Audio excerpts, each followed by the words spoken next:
अस्सलाम वालेकुम student, hope so आप सब खैरियत से होंगे। माय नेम इज़ ज़ाफ़रान एंड आज की इस लेक्चर में हम non homogeneous Kashi differential equation की बात करते हैं।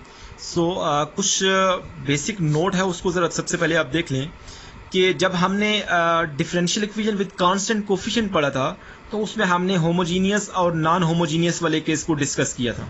हमने होमोजीनियस वाला केस वो इजीली सॉल्व कर लिया था, और जब हमने नॉन होमोजीनियस की बात की थी तो उसमें हमने जनरल सोल्यूशन के लिए हमें पर्टिकुलर सोल्यूशन और कंप्लीमेंट्री सोल्यूशन दोनों चाहिए थी। तो हमने जो पर्टिकुलर सोल्यूशन था वो हमने सुपरपोजिशन प्रिंसिपल को यूज़ किया था और एनालिटिकल अप्रोच को यूज़ किया था। इन दोनों अप्रोचेस को यूज़ करके हमने बेसिकली इसको मेथड ऑफ अनडिटरमाइंड कोफिशिएंट बोलते हैं। और मेथड ऑफ अनडिटरमाइंड कोफिशिएंट में ये दोनों मेथड्स आते हैं, दोनों अप्रोचेस आती हैं, सुपरपोजिशन अप्रोच और एनालिटिकल अप्रोच। बेसिकली हमने जब differential equation with constant coefficient की बात की थी तो उसमें हमने इन दोनों अप्रोचेस के जरिए हमने नॉन होमोजीनियस डिफरेंशियल इक्वेशन का सॉल्यूशन फाइंड किया था। लेकिन यहाँ पे जब हम काशी डिफरेंशियल इक्वेशन की बात करते हैं तो इसमें बेसिकली हमने क्या करना है कि यहाँ पे ये दोनों अप्रोचेस हम यूज़ नहीं कर सकते। बेसिकली यहाँ पे मैंने मेंशन कर दिया है, superposition approach and anhalater approach are not applicable in general to for Cauchy-Euler differential equation, but variation of parameter method can be applied to differential equation with variable coefficient। लेकिन हम variation of parameter एक method है जो कि हमने पहले भी discuss किया है डिटेल के साथ, वो वाला मेथड यहाँ पे हम इम्प्लीमेंट कर सकते हैं। उस मेथड से रिलेटेड हम एक एग्जांपल जो है वो डिस्कस कर लेते हैं। आइए इसको ज़रा देखते हैं हम।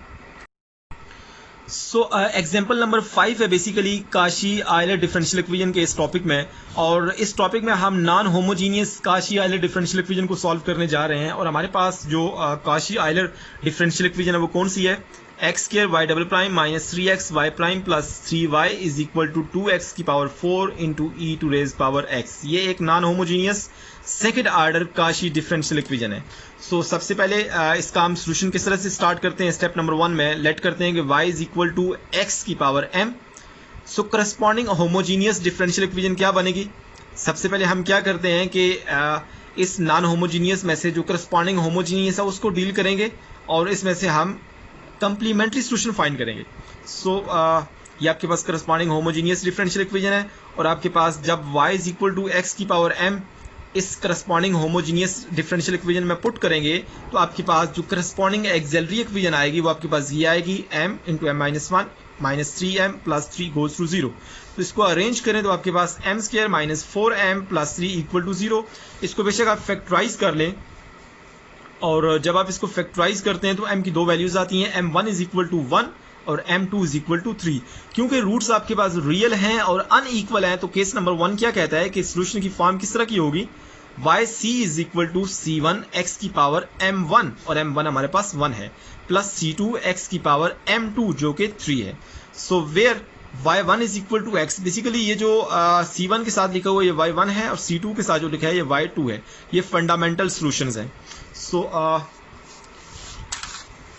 इस चीज को हम देख लेते हैं।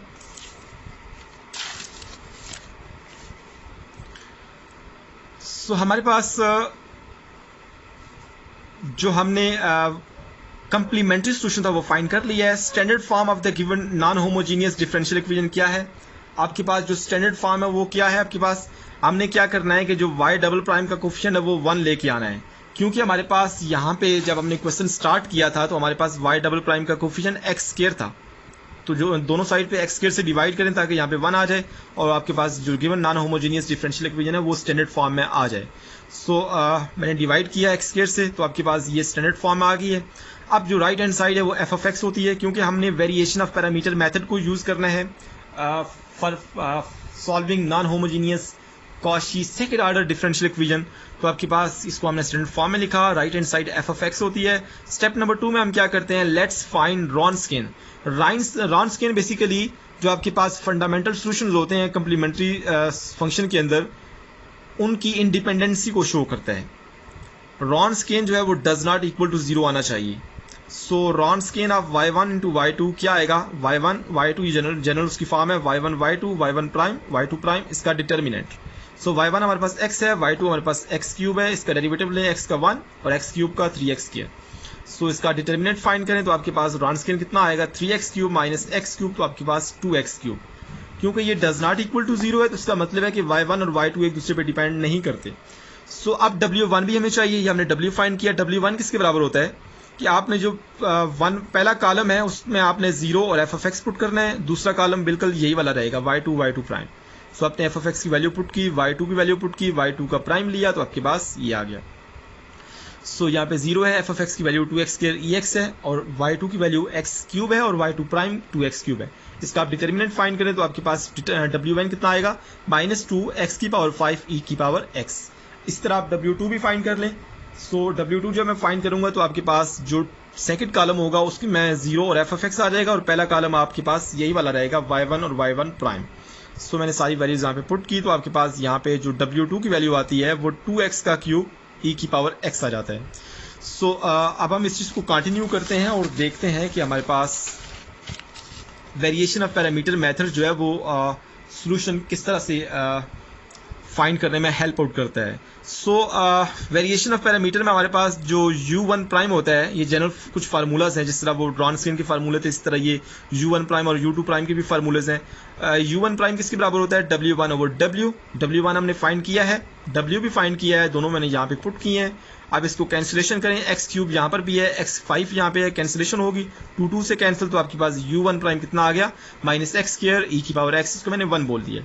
अब u2 प्राइम किसके बराबर है w2/w। w2 की वैल्यू हमारे पास 2x³ ex है और w की वैल्यू 2x³ है, ये 2x³ देखिए आपके पास इससे कैंसिल तो आपके पास w2 प्राइम कितना बचा, u2 प्राइम कितना बचा e⁻x, इसको मैंने 2 बोल दिया।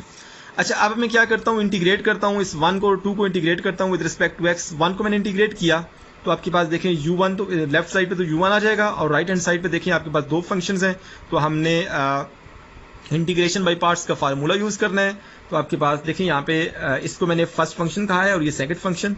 सो माइनस को मैंने बाय रख लिया, first function as it is, integration of second ऐसे ही आती है, minus integration derivative of first 2x आता है और आपके पास सेम इंटीग्रेशन ex ही आती है dx। इसको आप अरेंज करें तो अब आपके पास यहाँ पे देखें दोबारा से दो फंक्शंस हैं। सो ये आप 2x⁻2 -1 2x ही बचता है तो आपके पास ये 2 को मैंने लादा कर लिया तो x बच गया, x × e⁻x। इसको दोबारा से हमने इंटीग्रेट करना है, दोबारा से हमने इंटीग्रेशन बाय पार्ट्स का यूज़ करना है। तो आपके पास फाइनली जो u1 आएगा वो -x² ex, ये जो पहले वाली टर्म आ रही है, प्लस 2x e⁻x -2 e⁻x, ये u1 की वैल्यू आ गई। अब u2 आप सिंपल इसको इंटीग्रेट करें तो आपके पास इसकी e⁻x की इंटीग्रेशन e⁻x ही आती है तो आपके पास ये u1 और u2 की हमने वैल्यू फाइंड कर ली है। सो अब आपके पास for second order differential equation आपके पास जो yp की जनरल फॉर्म बनती है वो क्या बनती है u1 y1 plus u2 y2। ये हमने basically variation of parameter method को यूज़ कर रहे हैं। सो जनरल फॉर्म आपके पास जो सेकंड ऑर्डर इक्वेशन होती है उसकी किस तरह की बनती है, पर्टिकुलर सॉल्यूशन की u1 y1 plus u2 y2।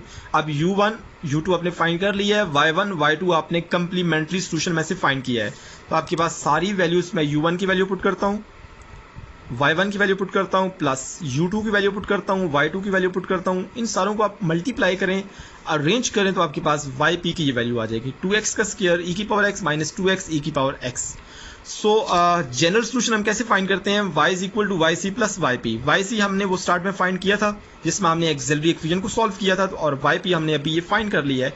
दोनों को यहाँ पे पुट करें, आप इसको अरेंज करके लिख दें तो आपके पास ये जनरल सॉल्यूशन आ जाएगा for the given non homogeneous Cauchy differential equation by using variation of parameter approach। I hope so आपको ये जो एग्जाम्पल है इसकी समझ आ गई है। Thank you so much for watching my video, thank you so much.